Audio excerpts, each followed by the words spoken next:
Baik, selamat sore teman-teman. Selamat sore. Baik, kali ini kita akan mendiskusikan mengenai makalah yang Ibu pengampu telah berikan dan pertama kita melihat makalah teman Albertino J. Elpera.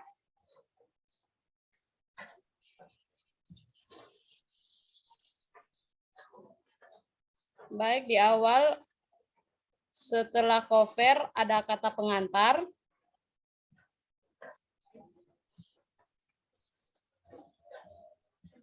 Dilanjutkan dengan daftar isi.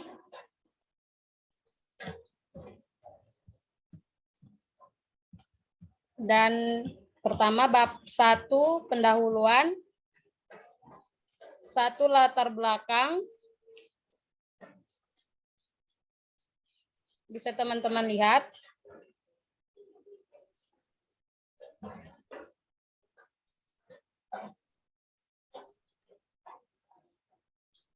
B. Tujuan.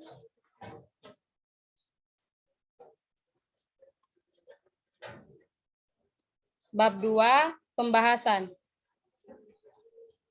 Pembahasan yang awal membahas mengenai pengertian BK. Bisa teman-teman lihat bimbingan konseling, pengertian bimbingan konseling.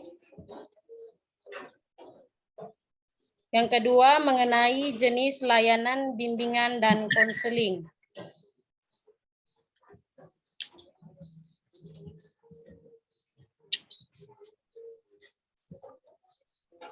Dan bab 3 penutup, ada kesimpulan saran, dan yang terakhir ada daftar pustaka. Nah, sebelumnya boleh teman Tino sampaikan pasal atau hukum peraturan pemerintah, pasal berapa yang teman Tino gunakan dalam membuat makalah ini. Kepada teman Tino saya persilakan.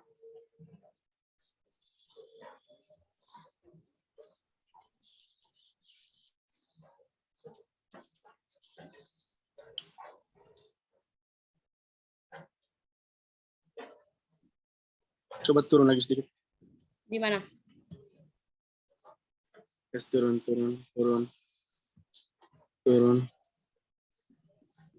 Itu kan saya punya judulnya minimnya penguasaan layanan oleh guru BK toh. Ya. Di sini saya ambil di pasalnya. Sabar ya, saya coba lihat.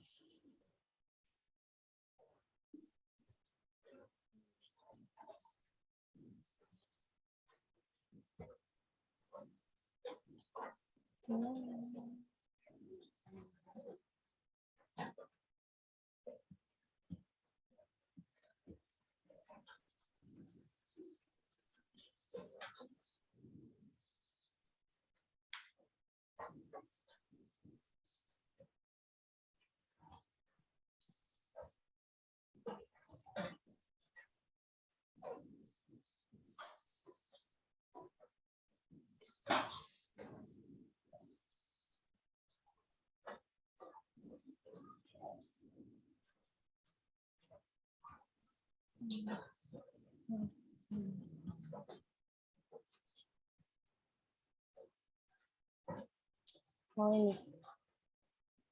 Itu saya ambil di Permendiknas Ya. nomor 39 tahun 2009 tentang pemenuhan beban kerja guru dan pengawas satuan pendidikan. Oke. Mungkin dari teman Beatrice bisa memberikan pendapat mengenai makalah dari teman Tino.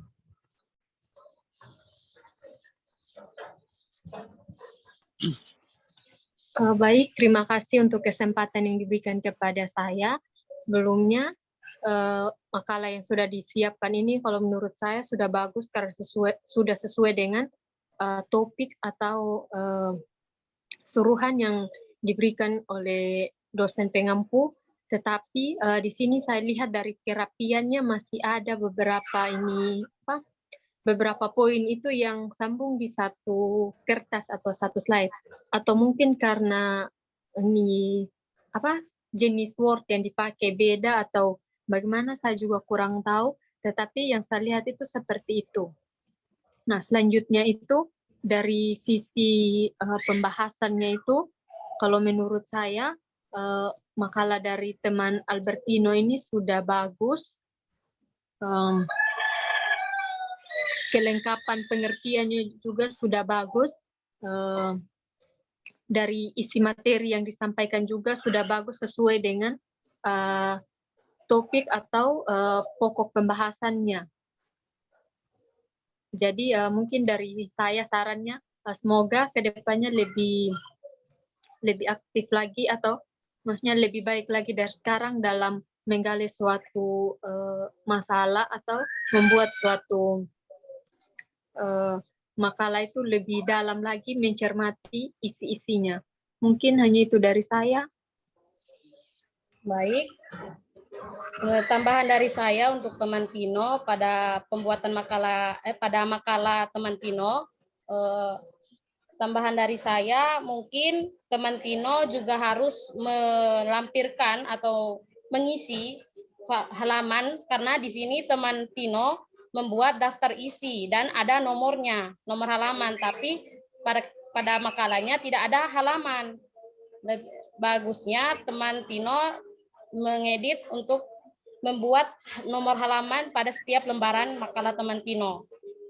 Selanjutnya pada pembahasan atau penulisan latar belakang, teman Tino mungkin harus membaginya dalam paragraf sehingga agak terlihat lebih rapi. Dan sebaiknya teman Tino juga merapikannya tuh rata kiri dan rata kanan sehingga posisi tulisannya lebih bagus dan lebih rapi. Dan kita yang membaca pun merasa lebih jelas karena terbagi dalam paragraf. Dan di sini mungkin teman Tino harus memaparkan juga rumusan masalah sehingga pada bab pembahasan teman Tino bisa membahas mengenai apa yang teman Tino rumuskan pada bab pertama. Nah, selanjutnya di daftar pustaka sebaiknya teman Tino menuliskan sumbernya tuh lebih jelas sehingga tidak menimbulkan plagiarisme. Itu saja dari saya. Terima kasih. Oke, baik. Terima kasih atas masukan untuk teman Rizna dan teman Rahmania. Mungkin saya juga agak keliru dalam pembuatan makalah itu. Mungkin nanti ke depannya saat ini pembuatan mungkin saya lebih teliti lagi. Hanya itu saja dari saya. Terima kasih. Ya. Selanjutnya dari makalahnya teman Beatrice. Ya, boleh teman Beatrice jelaskan atau bagaimana teman? Oke, baik. Terima kasih untuk kesempatan yang diberikan kepada saya. Di sini saya sudah menyiapkan makalahnya dan mungkin teman-teman sudah membaca karena sebelumnya sudah saya bagikan makalah ini ke dalam WA Group. Di sini masalah yang saya bahas itu tentang undang-undang tentang sistem pendidikan nasional.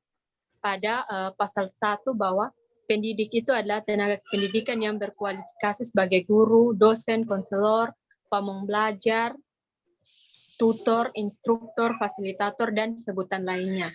Nah, di sini untuk penjelasan selanjutnya itu sudah ada di latar belakang dan di sini sudah ada rumusan masalahnya. Yang pertama itu ada apa saja undang-undang yang mengatur perubahan Perkemendikbud 51 tahun 2018 tentang PPBD. Terus yang kedua juga itu bagaimana kenyataan dan harapan yang terkait dari perubahan Perkemendikbud 51 itu. Sudah ada juga tujuannya. Nah, di sini ini pada undang-undang ini berbicara tentang pada masa penerimaan siswa baru di suatu jenjang pendidikan, baik itu taman kanak-kanak, sekolah dasar, sekolah menengah pertama, sekolah menengah atas, sekolah menengah kejuruan.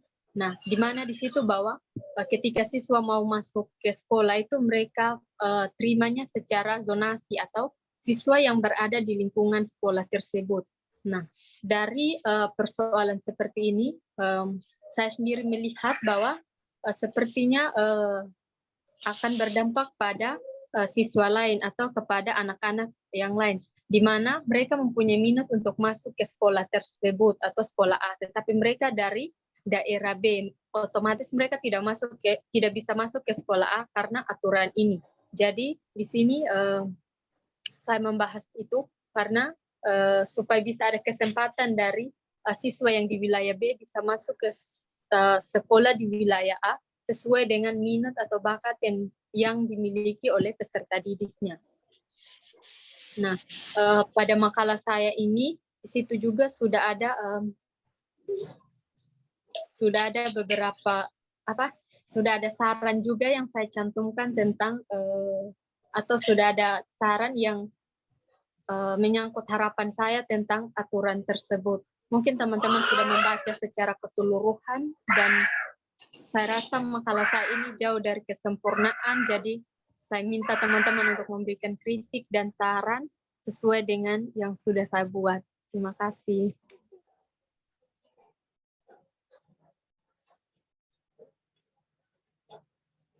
Baik, terima kasih teman Risna. Mungkin teman Albertino ingin menyampaikan pendapat atau saran atau masukan untuk teman Risna.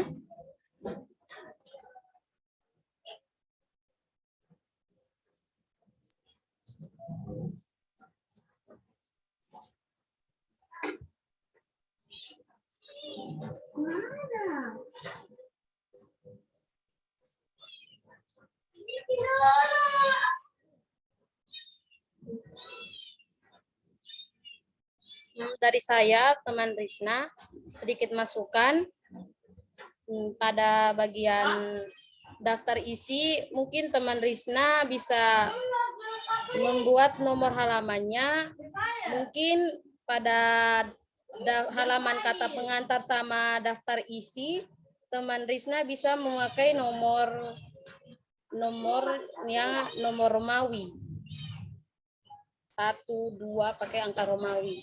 Terus di bagian pendahuluan sampai daftar pustaka, teman Risna bisa memulainya dari angka 1 sampai angka selanjutnya seterusnya. Seperti itu.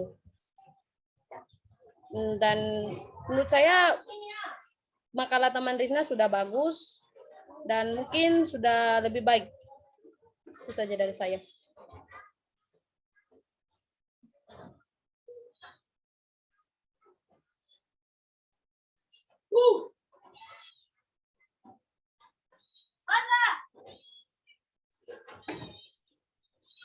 Mungkin dari teman Albertino ada saran atau kritik.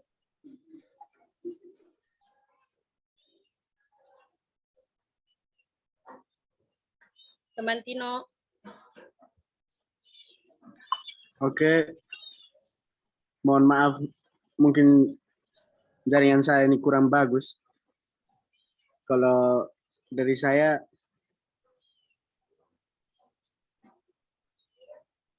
sarannya mungkin lebih baiklah ke depannya. Memang ini sudah sangat baik. Dari penjelasannya tadi, terus dengan undang-undangnya sudah sangat baik. Mungkin ke depannya bisa lebih baik lagi. Mungkin itu saja dari saya.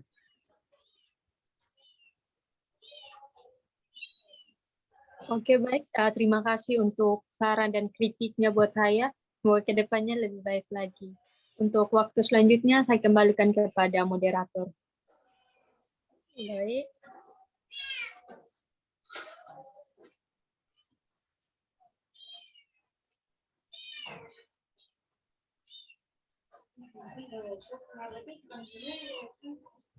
Nah, selanjutnya makalah saya berjudul Guru Bimbingan Konseling bukan merupakan lulusan sarjana bimbingan konseling. Nah, pada makalah saya diawali dengan kata pengantar, kemudian daftar isi, dan selanjutnya bab 1 pendahuluan, latar belakang, di mana saya menggunakan Peraturan Menteri Pendidikan Nasional Republik Indonesia Nomor 27 Tahun 2008 tentang standar kualifikasi akademik dan kompetensi konselor adalah tenaga pendidik profesional yang telah menyelesaikan pendidikan akademik strata 1, program studi bimbingan dan konseling, dan program pendidikan profesi yang terakreditasi. Pada rumusan masalah saya mengangkat mengenai pengertian guru BK atau konselor, yang kedua kualifikasi konselor atau guru BK, yang ketiga kompetensi konselor atau guru BK. Di bab pembahasan saya membahas sedikit mengenai pengertian guru BK atau konselor, selanjutnya kualifikasi konselor atau guru BK, kompetensi konselor atau guru BK. Bisa teman-teman lihat pada makalah yang telah saya bagikan sebelumnya. Bab 3 penutup berisi simpulan dan saran. Yang saya berikan saran pada makalah saya ini yaitu konselor atau guru BK perlu memiliki keterampilan sebagai konselor yang profesional, yang mengenal diri dan kemampuan, serta menghargai pandangan dan keberadaan orang lain, sehingga guru BK atau konselor dapat menjalankan tugasnya dengan profesional. Dan terakhir, daftar pustaka saya menggunakan 5 sumber. Demikian dari penjelasan pemaparan makalah saya. Mungkin ada tanggapan atau masukan atau kritikan dari teman-teman, saya persilakan.